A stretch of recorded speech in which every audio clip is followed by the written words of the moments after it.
नमस्ते, स्वागतम। के तपाईँहरू पनि डिप्लोमा कोर्स गर्ने सोचमा हुनुहुन्छ?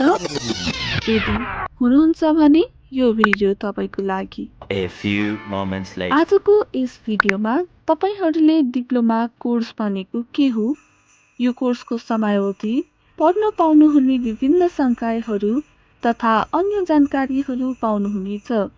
त्यसैले पुरा भिडियो हेर्नुहोला। सर्वप्रथम डिप्लोमा कोर्स भनेको के हो?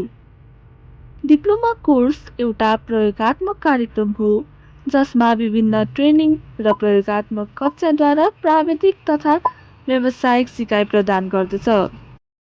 यसको समयावधि देशअनुसार फरक हुन्छ।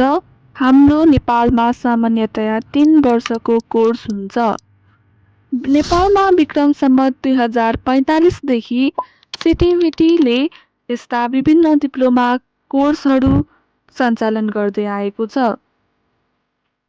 फ्याकल्टिजको कुरा गर्नुपर्दा विभिन्न क्षेत्र अनुसार फ्याकल्टिजहरू छुट्याएको छ।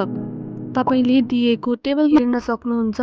यहाँ health and medical science sector, engineering sector, agriculture sector र अदर्समा छुट्याइएको छ। अन्य जानकारी दिनुपर्दा प्री डिप्लोमा कोर्स भनेको के हो त? डिप्लोमा कोर्स जस्तै प्री डिप्लोमा कोर्स पनि हुन्छ।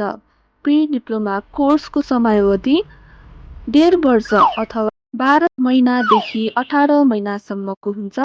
यसमा 12 महिना इन्स्टिट्युसनल बेस्ड ट्रेनिङ र 6 महिना ओजेटी अथवा अन द जब ट्रेनिङ हुन्छ।